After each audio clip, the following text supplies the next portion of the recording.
Wishing you all a very good afternoon and continuing with section 206C, which deals with tax collection at source.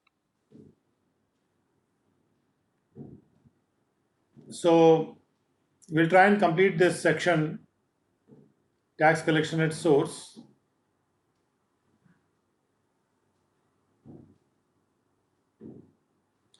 And we are on section 6 of it, subsection 6.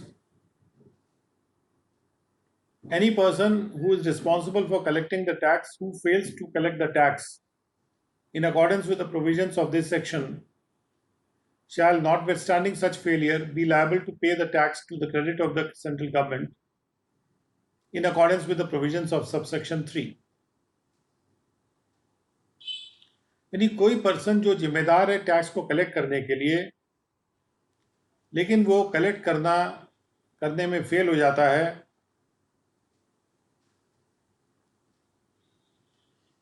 इस section के प्रावधानों के अनुसार, तो भले ही वो fail हो गया है टैक्स को कलेक्ट करने में, उसको नज़रअंदाज करते हुए ही शैल बी लायबल टू पे द टैक्स, उसको उतना टैक्स पे करना पड़ेगा सेंट्रल गवर्नमेंट के क्रेडिट में इन accordance with the provisions of subsection 3. जो भी टैक्स जिस तरह से जमा करना होता है, जिसकी चर्चा सबसेक्शन 3 में की गई है, तो सबसेक्शन 3 के अनुसार उसको टैक्स को जमा करना पड़ेगा. और यानी कि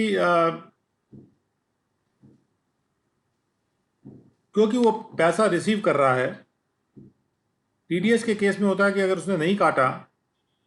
तो वो assessee deem to be in default हो जाता है, और चूंकि वो deem to be in default हो जाता है तो उससे रिकवरी की जा सकती है. यहाँ पर ये बात क्लैरिफाई की जा रही है सबसेक्शन 6 में कि यदि उसने कलेक्ट कर लिया है पैसा लेकिन टैक्स को कलेक्ट नहीं किया,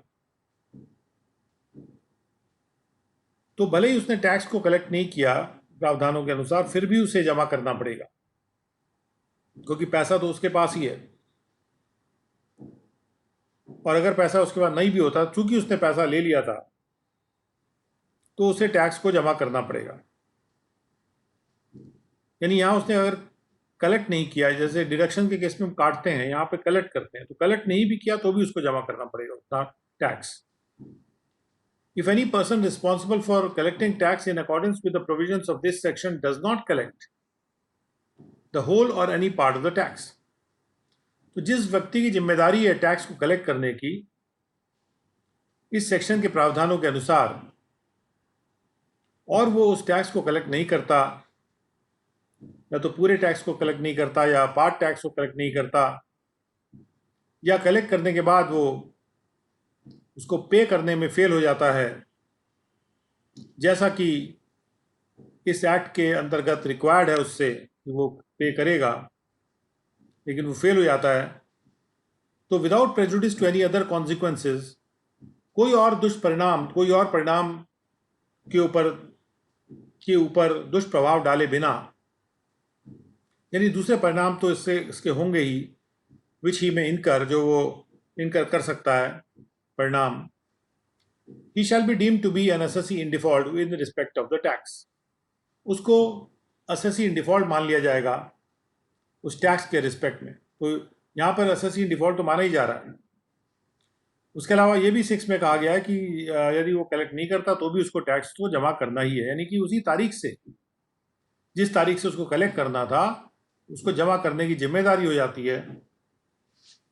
और इंटरेस्ट उसके ऊपर लग जाएगा. Provided that any person responsible for collecting the tax in accordance with the provisions of subsection 1 and subsection 1C, बशर्ते ये कि कोई भी व्यक्ति जो जिम्मेदार है टैक्स को कलेक्ट करने के लिए,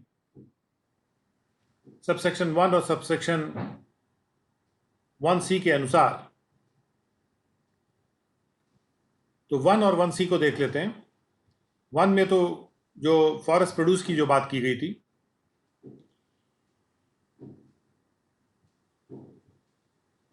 और जो टिम्बर वगैरह की बात की थी, अल्कोहल लिकर की बात की गई थी। और 1C में पार्किंग लॉट, टोल प्लाजा और माइनिंग एंड क्वारिंग की बात की गई थी। तो इन दोनों प्रोविजंस में अगर जो टैक्स कलेक्ट करना है और जो जमा करना है, और वो व्यक्ति जो है फेल कर जाता है to collect the whole or any part of the tax on the amount receive from the buyer or the licensee or the Lesi, और वो फेल कर जाता है कलेक्ट करने से, और on the amount debited to the account of the buyer or licence or lessor, और जहां पे डेबिट किया गया तो डेबिट पे वो कलेक्ट करने से, उसने डेबिट तो कर दिया लेकिन अभी कलेक्ट नहीं किया, तो ही shall not be deemed to be an assessee in default in respect of such tax. उसको एसेसी इन डिफॉल्ट नहीं माना जाएगा ऐसे टैक्स के रिस्पेक्ट में, अगर जो बायर है या लाइसेंसी या जो लेसी है उसने अपनी रिटर्न भर दी है सेक्शन 139 के अनुसार, यानी जो रिटर्न वो भर चुका है, चाहे वो 139(1) जरूरी नहीं है, वो डिलेटेड रिटर्न भी हो सकती है, रिवाइज रिटर्न भी हो सकती है, यानी उसने अपनी रिटर्न भर दी है। And he has taken into account such amount for computing income, और उस रिटर्न में उसने अपने कंप्यूटेशन ऑफ इनकम में या उस रिटर्न ऑफ इनकम के में इनकम को कंप्यूट करते वक्त ऐसे अमाउंट को उसने अकाउंट में ले लिया है। उसने अकाउंट में किस पर्पस के लिए ले लिया है? इनकम को कंप्यूट करने के लिए। कौन सी इनकम को कंप्यूट करने के लिए? जो चार्जेबल टू टैक्स इनकम है उसको कंप्यूट करने के लिए। And has paid the tax due on the income declared by him, और जो भी टैक्स ड्यू था जो उसने इनकम डिक्लेयर की थी अपने रिटर्न ऑफ इनकम में, उसने अकाउंट में लेके उस राशि को, उस अमाउंट को, उसके बाद उसने टैक्स निकाला, और जब टैक्स निकाला तो वो टैक्स जो था उसने जो भी इनकम डिक्लेयर की थी उस रिटर्न ऑफ इनकम में, income declared by him in the return of income, यहां पे total income declared by him शब्द नहीं आया है। तो ऐसे केस में सवाल ये उठता है कि जो भी टोटल इनकम वो डिक्लेयर कर रहा है उस पर टैक्स दे दिया, सवाल ये नहीं है। अगर मान लीजिए उसने अकाउंट में लेने के बाद कंप्यूटेशन में कुछ गलती करी, गड़बड़ी करी, और उसने दिखाया कि ये इनकम को अकाउंट में लेने के बाद भी वो टैक्सेबल नहीं हो रही किसी वजह से, या तो उसने एक्सपेंडिचर ज़्यादा दिखा दिए या किसी और तरीके से उसने छुपा लिया, टैक्स को कम कर लिया, तो वो इनकम डिक्लेयर्ड नहीं मानी जाएगी।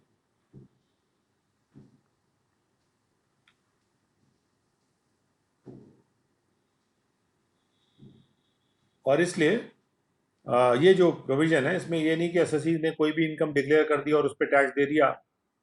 और उसने अकाउंट में ले लिया था, और सर्टिफिकेट अकाउंटेंट का भी लगा दिया, the person furnishes a certificate to this effect from an accountant, तो इसमें ये बात पक्की नहीं हो जाएगी कि जो डिफ़ॉल्ट जो एसएससी है उसने जो बायर है उसने अपना टैक्स दे दिया है।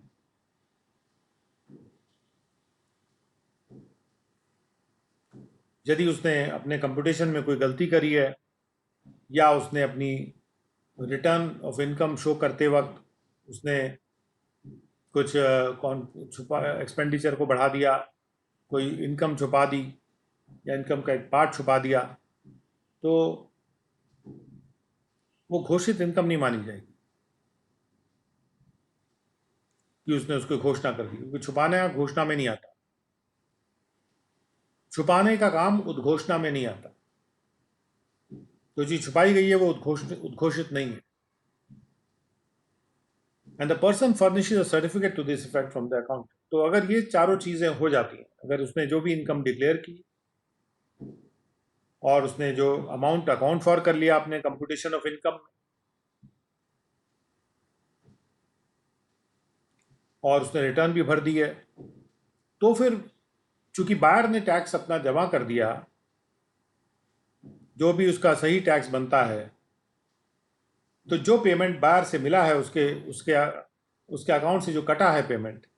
जो टैक्स के रूप में कटा है, उसको अगर काटने में कोई जो नहीं कटा है, सॉरी, जो काटने में गलती हो गई थी या फेलियर हो गया था, उसकी वजह से जो कलेक्ट करने वाला व्यक्ति है, कलेक्ट करने के फेलियर की वजह से वो deem to be assessee in default नहीं माना जाएगा, क्योंकि बायर ने टैक्स ऑलरेडी दे दिया है। और उसके बाद यहाँ कहा जा रहा है कि provided further that no penalty shall be charge under section 221 from such person unless the officer is satisfied कि that the person has without good and sufficient reasons failed to collect and pay the tax. अगर failure to collect tax and failure to pay the tax good and sufficient reasons की वजह से है, तो फिर 221 section की penalty नहीं लगेगी। 221 सेक्शन में भी लिखा है कि गुड एंड सफिशिएंट रीजन से अगर टैक्स नहीं पे हो पाता तो पेनल्टी नहीं लगती है। और 221 that means applies to here also. Now subsection 7 क्या कहता है? सबसेक्शन 7 कहता है कि without prejudice to the provisions of subsection 6, if the person responsible for collecting the tax does not collect the tax or after collecting the tax fails to pay it as required under this section, he shall be liable to pay simple interest. कोई भी प्रतिकूल प्रभाव न डालते हुए subsection 6 के प्रावधानों पे, यानी सबसेक्शन 6 तो अपनी जगह ठीक ही है, लेकिन अगर कोई व्यक्ति कलेक्ट नहीं करता टैक्स टाइम से, और या कलेक्ट करने के बाद टाइम से उसको पे नहीं करता, तो उसको इंटरेस्ट देना पड़ेगा at the rate of 1% per month or part thereof on the amount of such tax from the date on which the tax was collectible, जिस डेट से वो कलेक्टेबल था, यानी जिस डेट पे पेमेंट हुआ या क्रेडिट हुआ, जो भी पहले है, to the date on which the tax was actually paid, उस डेट तक जब वो एक्चुअली पे हुआ था। And such interest shall be paid before furnishing the quarterly statement, और ऐसा इंटरेस्ट जो है क्वार्टरली स्टेटमेंट जमा करने से पहले देना होगा। जो इंटरेस्ट आ रहा है वो interest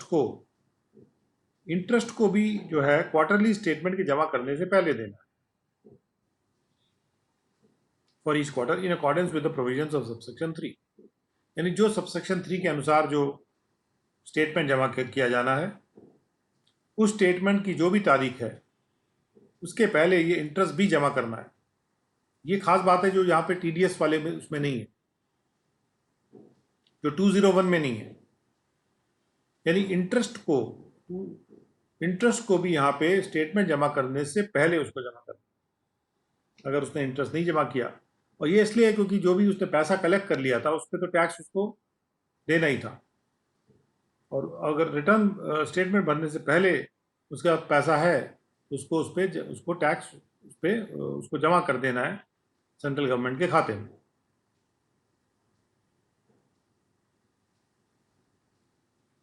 Provided that in the case of any person responsible for collecting tax in accordance with the provisions of this section fails to collect the whole or any part of the tax on the amount received from a buyer or licensee or a lessee,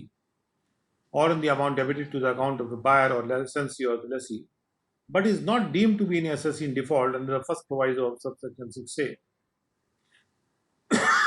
बशर्ते ये कि जो भी व्यक्ति जिम्मेदार था tax को collect करने के लिए, वो टैक्स को कलेक्ट नहीं किया, उसने टैक्स को पार्टली कलेक्ट नहीं किया या फुली कलेक्ट नहीं किया, लेकिन वो deem to be assessee in default नहीं है, जैसा कि first proviso of subsection 6A में है। कहने का मतलब कि बायर ने अगर टैक्स जमा कर दिया है तो उस केस में the interest shall be payable from the date on which such tax was collectable, तो इंटरेस्ट दिया जाएगा उस तारीख से जब वो टैक्स कलेक्टेबल हो गया था, to the date of furnishing of return, उस तारीख तक जब रिटर्न फर्निश की गई है बाय सच बायर और लाइसेंसी और लेसी। तो वो रिटर्न जब फर्निश की गई थी उसमें जो भी इनकम डिक्लेयर की गई थी, चूंकि उस पर उसने टैक्स दे दिया है, तो जो date of furnishing of return of income है उसी तारीख तक इंटरेस्ट देना होगा। कभी कभी ऐसा हो सकता है कि आदमी रिटर्न भरे और उस वक्त पूरा टैक्स ना दे। ऐसा पहले होता था,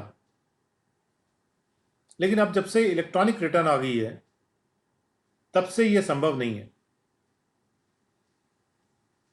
और अगर इलेक्ट्रॉनिक रिटर्न ना होती तो कई बार ऐसा होता था कि आदमी ने टैक्स नहीं दिया है पूरा और रिटर्न में अपनी इनकम को शो कर दिया और बाद में इंटरेस्ट लगा के वो टैक्स दे देता था। But that has been obviated by electronic return, क्योंकि इलेक्ट्रॉनिक रिटर्न एक्सेप्ट ही नहीं होगी जब तक कि आप उसमें डिक्लेयर्ड इनकम पे टैक्स नहीं दे देंगे। डिक्लेयर जो भी आपकी टोटल इनकम है उस पर टैक्स नहीं दे देंगे। सो देयरफॉर जिस तारीख में रिटर्न फर्निश हो रही है उस तारीख में जो भी उद्घोषित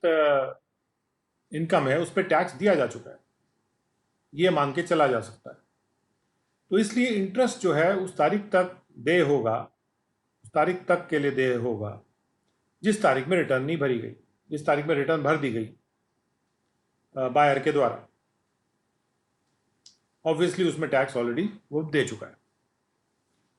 हो सकता है कि टैक्स और पहले उसने दे दिया हो, लेकिन इंटरेस्ट फिर भी date of furnishing of return तक ही लगेगा। ऐसा नहीं कि टैक्स उसने पहले दे दिया तो वो ये क्लेम कर सकता है कि टैक्स तो मैंने पहले दे दिया था, जिस तारीख में मैंने टैक्स दे दिया उसी तारीख तक आप जो है इंटरेस्ट लगाइए। But that is not possible. जो डेट है फर्निशिंग ऑफ रिटर्न की उसी डेट तक टैक्स उसको इंटरेस्ट देना होगा। और ये इंटरेस्ट जो है क्वार्टरली स्टेटमेंट फाइल करने से पहले जमा करना है। Where the tax has not been paid as aforesaid, जहां पर जैसे पहले ऊपर कहा गया है टैक्स को नहीं पे किया गया अगर कलेक्शन करने के बाद, तो the amount of tax together with the amount of simple interest thereon referred to in subsection 7 shall be a charge upon all the assets। जैसे 201 सेक्शन में प्रावधान है कि अगर टैक्स को कलेक्ट किया गया लेकिन पे नहीं किया गया तो जो भी टैक्स है और साथ में इंटरेस्ट उसी का equivalent they will be A charge upon the assets. Assessee के एसेट्स के ऊपर या जो भी पर्सन रिस्पॉन्सिबल था कलेक्टिंग के लिए उसके एसेट्स के ऊपर एक चार्ज आ जाएगा, यानी भार आ जाएगा कि वो उन एसेट्स को फिर डिस्पोज ऑफ नहीं कर सकता है, क्योंकि उसके सामने उसने जो टैक्स है वो ले रखा है, कलेक्ट किया हुआ, लेकिन पेमेंट उसका नहीं किया हुआ। Where the assessing officer is satisfied that the total income of the buyer or licensee or the lessee justifies the collection of the tax at a lower rate। चूंकि ये जो सेक्शन है टैक्स कलेक्शन सोर्स के बारे में consolidated section है, तो यहाँ ये कहा जा रहा है कि असेसिंग ऑफिसर अगर सेटिस्फाइड है कि अगर टैक्स को लोअर रेट पे कलेक्ट किया जाना चाहिए, जो कि रेलेवेंट रेट्स के मुकाबले में, तो जो असेसिंग ऑफिसर है एक एप्लीकेशन अगर उसको की जाती है made by the buyer or the licensee or the Lesi, वो उसको एक सर्टिफिकेट दे देगा for collection of tax at such lower rate than the relevant rate. जो भी रेलेवेंट रेट से लोअर रेट है उसका सर्टिफिकेट असेसिंग ऑफिसर दे देगा। उसके बाद सबसेक्शन 10 है। सबसेक्शन 10 कहता है कि where certificate under subsection 9 is given, यानी लोअर रेट का जहां सर्टिफिकेट दिया गया। आपने देखा ऐसा 197 सेक्शन में होता है, लेकिन टैक्स कलेक्शन के केस में ये सबसेक्शन 10 में आता है, सबसेक्शन 9 में आता है। सबसेक्शन 10 में कहा जा रहा है कि जहां पर भी एक सर्टिफिकेट सबसेक्शन 9 के तहत दिया गया है, तो जो भी पर्सन रिस्पॉन्सिबल है कलेक्ट करने के लिए, जब तक कि ऐसा ना हो कि वो सर्टिफिकेट कैंसिल असेसिंग ऑफिसर के द्वारा, जो भी पर्सन रिस्पॉन्सिबल है टैक्स को कलेक्ट करने के लिए वो उस टैक्स को कलेक्ट करेगा at the rate specified in such certificate. ऐसे सर्टिफिकेट में जो भी रेट स्पेसिफाइड है उस पर कलेक्ट करेगा। अब सवाल ये उठता है कि उसको कैसे पता चलेगा कि एसएससी को सर्टिफिकेट मिल चुका है।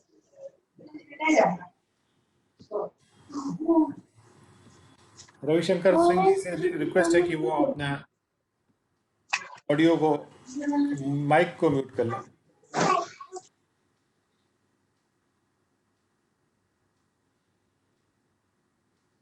Okay, thank you. तो सबसेक्शन 10 में ये कहा जा रहा है कि जहां पर भी कोई सर्टिफिकेट दे दिया गया है लोअर रेट पे डिडक्ट करने का सबसेक्शन 9 के तहत, तो जो भी पर्सन जिम्मेदार है टैक्स को कलेक्ट करने के लिए वो कम रेट पे कलेक्ट करेगा। सवाल ये है कि उसको कैसे पता चलेगा कि इसको सर्टिफिकेट इशू कर दिया गया है, ये सर्टिफिकेट इशू कर दिया गया है लोअर डिडक्शन का, या तो उसको जो भी बायर है वो बताएगा, और अदरवाइज उसका जो ट्रेसेस अकाउंट है वहाँ पर भी ये रिफ्लेक्ट हो जाएगा। So he will come to know कि एक सर्टिफिकेट इस तरह का आ गया है। उसके बाद सबसेक्शन 11 है, द बोर्ड में having regard to the convenience of the assessees and the interest of the revenue. अब देखिए, जब भी बोर्ड की बात आती है, बार बार ये सेंटेंस इनकम टैक्स एक्ट में आजकल प्रयोग किया जा रहा है कि असेसी की सुविधा, और एक्ट में ये सेंटेंस लाया जा रहा है, तो we must be aware that assessee की सुविधा बहुत इंपॉर्टेंट है। असेसी की सुविधा को देखते हुए और रेवेन्यू के इंटरेस्ट को मद्देनजर रखते हुए या देखते हुए नोटिफिकेशन करके ऑफिशियल गैजेट में बोर्ड रूल बना सकता है उन केसेस को स्पेसिफाई करते हुए जिनमें, या फिर उन परिस्थितियों को स्पेसिफाई करते हुए जिनमें एक एप्लीकेशन की जा सकती है सर्टिफिकेट को ग्रांट करने के लिए अंडर सबसेक्शन 9, और जो कंडीशंस हैं जिनके तहत, जिनके अधीन ऐसा सर्टिफिकेट दिया जा सकता है, और इसके अलावा बोर्ड प्रोवाइड कर सकता है और ऑल अदर मैटर्स जो कि इससे कनेक्टेड है, जो भी रूल्स वो बनाता है उसमें। तो यहाँ पे बोर्ड को जो है रूल बनाने की पावर दी गई है कि किन परिस्थितियों में ये जो लोअर डिडक्शन का सर्टिफिकेट दिया जाएगा या एप्लीकेशन की जाएगी। और उसके बाद एक्सप्लेनेशन आता है। एक्सप्लेनेशन में अकाउंटेंट की वही डेफिनेशन है जो पूरे एक्ट में हमेशा 288 सबसेक्शन 2 के एक्सप्लेनेशन से ली जाती है। बायर जो है, बायर कौन है, इसको और क्लैरिफाई किया गया है कि with respect to subsection 1, buyer का मतलब है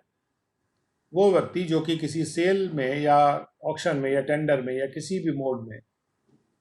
वो गुड्स को ऑब्टेन करता है, उन गुड्स को जो कि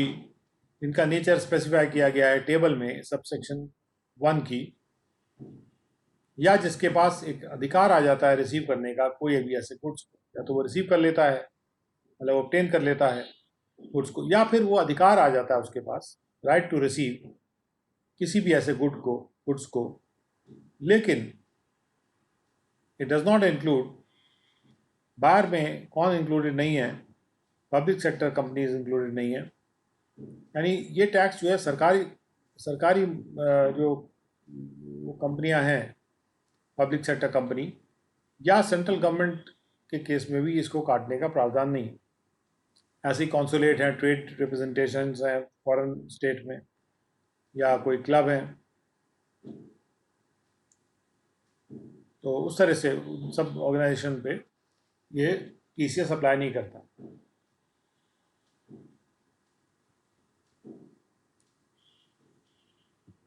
तो बायर जो है, बी है, buyer in the retail sale of such goods purchase by him for personal consumption. तो ऐसा बायर भी बायर की डेफिनेशन में नहीं आता जो कि रिटेल सेल कर रहा है गुड्स का,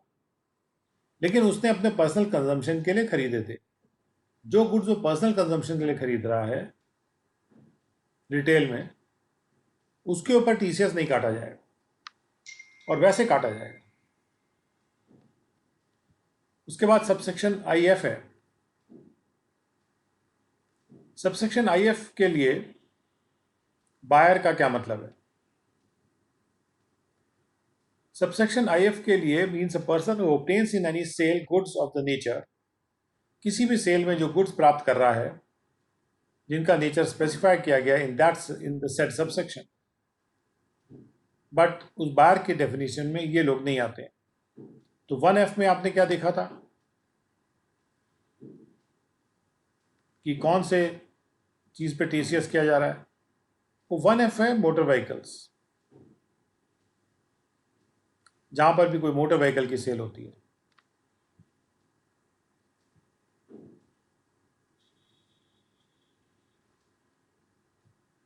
तो 1F के पर्पज से एक ऐसा व्यक्ति जो कि मोटर व्हीकल को सेल में ऑब्टेन कर रहा है, obtains in any sell goods of the nature specified in the set subsection. लेकिन उसमें कौन इंक्लूडेड नहीं है? Central government. गवर्नमेंट अगर बाय करती है तो उनका टीसीएस नहीं कटेगा।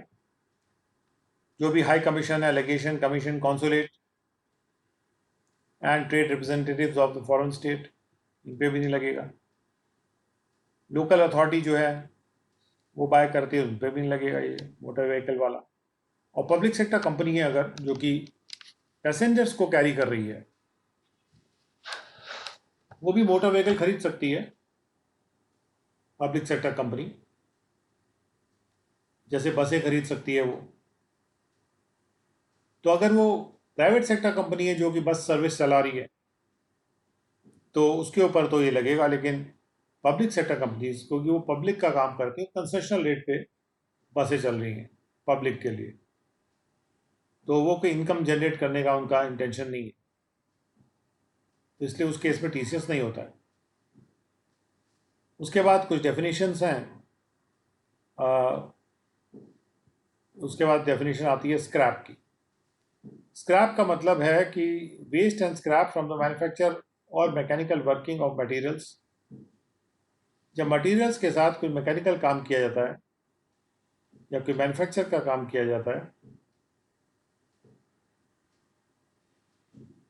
जो मटेरियल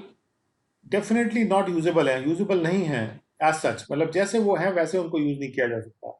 जिस कंडीशन में वो हैं।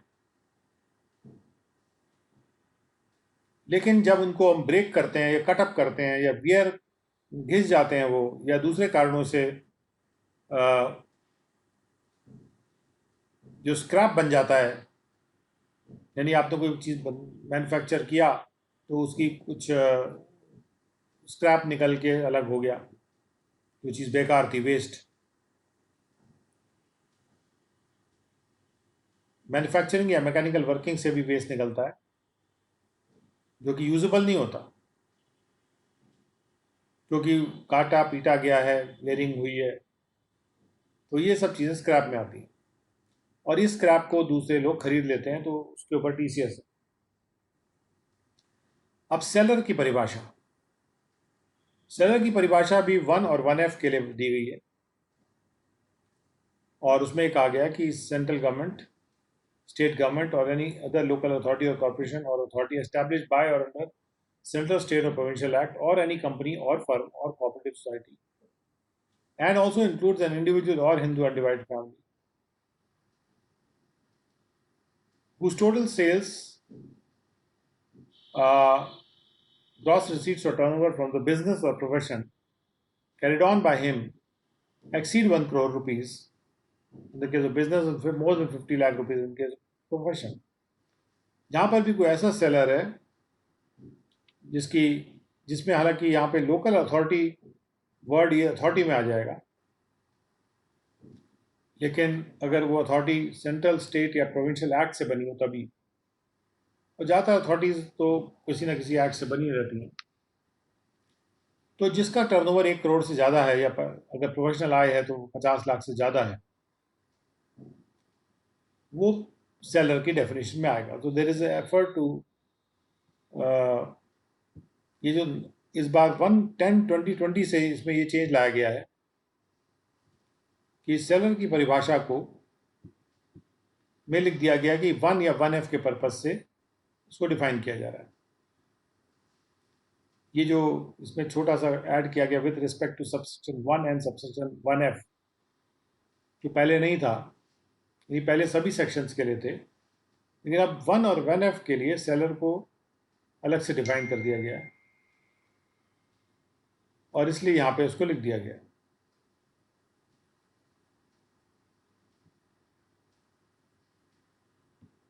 1F के बाद के जो प्रोविजंस हैं उस पर कोई प्रोवाइजो यहाँ अभी नजर नहीं आ रहा, जैसे 1G है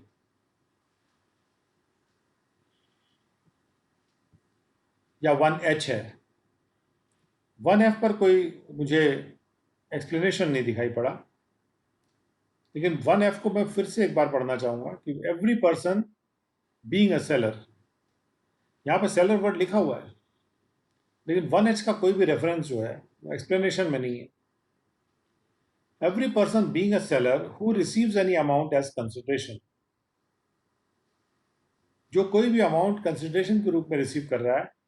for sale of any goods of the value और aggregate of such value exceeding 50 lakh rupees, यानी he is receiving an amount, एक अमाउंट रिसीव कर रहा है, एनी अमाउंट, कोई भी अमाउंट रिसीव कर रहा है कंसिडरेशन रूप में कि उसने गुड्स को बेचा था जिनकी एग्रीगेट वैल्यू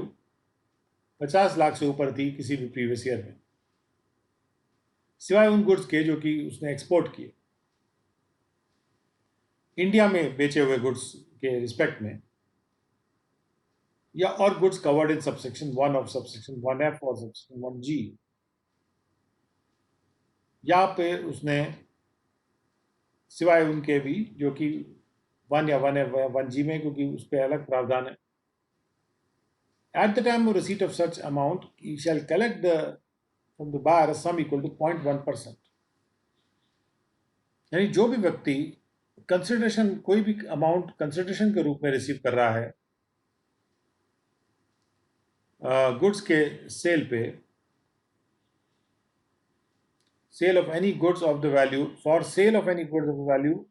और the aggregate of such value exceeding 50 lakh rupees, या जिनका एग्रीगेट वैल्यू 50 लाख रुपए से ऊपर था, उन्हीं गुड्स के सेल के अगेंस्ट वो अगर कंसिडरेशन रिसीव कर रहा है, तो जब वो उसको रिसीव करेगा, ही शैल 50 लाख से ऊपर की जो राशि है सेल की, उस पर 0.1% वो टैक्स कलेक्ट करेगा। तो यहां पर इससे प्रतीत होता है कि वो जो व्यक्ति है उसकी अगर सेल, कुल सेल जो है 50 लाख से ऊपर की है, तो हर बायर से वो 0.1% कलेक्ट करेगा। और अगर उस बायर ने उसको अपना आधार नंबर नहीं दिया है या पैन नहीं दिया है, तो वो 1% कलेक्ट करेगा।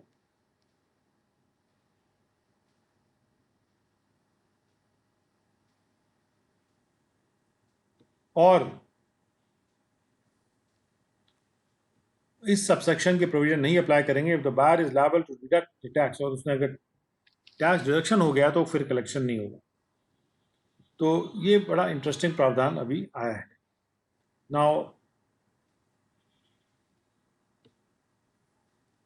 Late us go to 206 CA।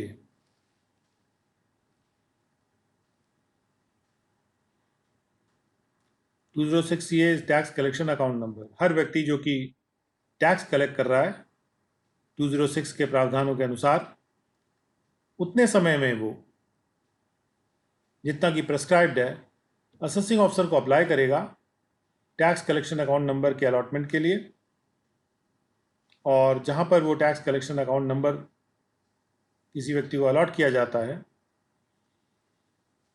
तो वो व्यक्ति जो है उसको कोट करेगा अपने सारे चालानों में, अपने सर्टिफिकेट्स में, अपने हर रिटर्न में और हर डॉक्यूमेंट में, जो भी वो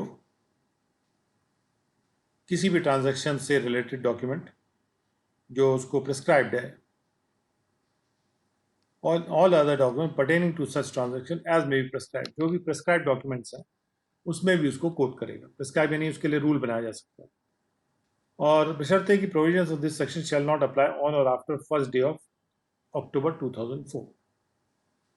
और चूंकि टैक्स कलेक्शन अकाउंट नंबर अब टैक्स डिडक्शन अकाउंट नंबर में मर्ज कर गया है, तो इसलिए अब टैक्स डिडक्शन अकाउंट नंबर के प्रोविजन अप्लाई होते हैं। तो टैक्स डिडक्शन या कलेक्शन का जो भी अकाउंट नंबर है अब एक ही हो गया, tax deduction and collection account number. Account number अब एक ही है। उसके बाद processing of statements of tax collected at source. जहां पर भी कोई स्टेटमेंट है टैक्स कलेक्शन एट सोर्स का, या कोई करेक्शन स्टेटमेंट है वो बनाया गया है बाय पर्सन कलेक्टिंग एनी सम जो भी कलेक्ट कर रहा है सम अंडर सेक्शन 206C और such statement shall be processed, उसको प्रोसेस इस प्रकार से किया जाएगा। A, the sums collectible under this chapter shall be computed after making the following adjustment.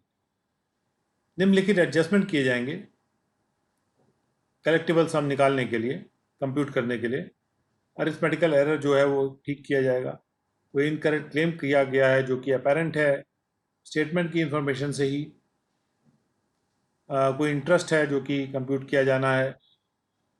Sums collectible के हिसाब से, कोई जो फीस है जो पे होनी है 234E के अंतर्गत फॉर लेट स्टेटमेंट के लिए, कोई भी सम पेबल है या कोई रिफंड ड्यू है to the collector shall be determine, उसको डिटर्मिन करना होगा। सम पेबल है रिफंड वो डिटर्मिन किया जाएगा after adjustment of the amount computed or against any amount paid, जो भी अमाउंट पेड है उसके अगेंस्ट उसको एडजस्ट किया जाएगा। And any amount paid otherwise by way of tax, और भी कोई भी अमाउंट उस व्यक्ति ने अगर बाय वे ऑफ टैक्स या इंटरेस्ट या फीस के रूप में कुछ भी जमा किया हो किसी भी और टैक्स के रूप में, उसको भी यहाँ एडजस्ट किया जा सकता है। तो इसलिए अगर उसी एसएससी ने मान लिया कोई सेल्फ असेसमेंट टैक्स भर दिया है कुछ है, तो उसको भी इधर एडजस्ट किया जा सकता है। एसएससी कह रहा है मैं तो, मेरा पैसा आपके पास था, आप टैक्स ले लेते हैं। An intimation shall be prepared और generated and send to the collector, और कलेक्टर को इंटीमेशन भेजा जाएगा जिसमें वो sum determine to be payable लिखा होगा, जो तय किया गया सम कि उसके द्वारा पेबल है या जो भी रिफंड उसको ड्यू है वो भी इसमें लिखा होगा। उसके बाद जो रिफंड ड्यू है उसको दे दिया जाएगा। Granted shall be granted to the collector, ये नहीं लिखा है कि कितने टाइम में दिया जाएगा, बट यहाँ लिखा है कि उसको दे दिया जाएगा। और कोई भी इंटीमेशन जो है 1 साल बाद उस फाइनेंशियल ईयर के एंड से जब स्टेटमेंट फाइल हुआ था नहीं दिया जाएगा, यानी कि उसके पहले ही देना है, और फिर भी काफ़ी लंबा टाइम है ये। And for the purpose of this subsection an incorrect claim apparent from any information, incorrect claim कैसे तय होगी कि कोई क्लेम इनकरेक्ट है, उसका मतलब होगा कोई ऐसी क्लेम जो ऐसे एंट्री के बेसिस पे की गई है किसी स्टेटमेंट में, जो कि एक आइटम की इनकरेक्ट क्लेम है, एक आइटम जो कि जिसमें कि वो क्लेम इनकंसिस्टेंट है दूसरी एंट्री के साथ of the same or some other item in some statement. उसी आइटम के संबंध में कोई एंट्री की गई है दूसरी जगह उसी स्टेटमेंट में, या फिर किसी और आइटम की एंट्री से कॉन्ट्रडिक्शन आ रहा है, कंसिस्टेंसी नहीं है, मेल जोल नहीं है, तो इस तरह के कॉन्ट्रडिक्शन में ये माना जा सकता है कि इनकरेक्ट क्लेम किया गया है, उसको करेक्ट किया जा सकता है।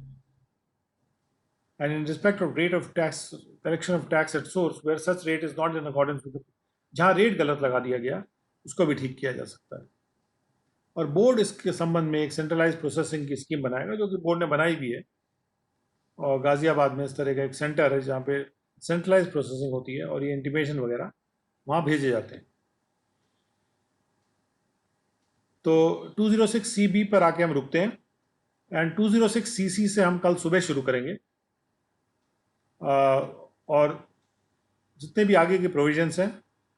उसको भी हम करेंगे, जो TDS या TCS से संबंधित हैं या फिर जो एडवांस टैक्स से भी संबंधित है उनको भी हम कवर करेंगे। लाइन से चलेंगे जब तक ये चैप्टर हमारा कंप्लीट नहीं होता। तो with those words we come to the end of today's class, and थोड़ा सा आज पहले ख़त्म करना पड़ रहा है हमको because of some other engagement, so please join us tomorrow.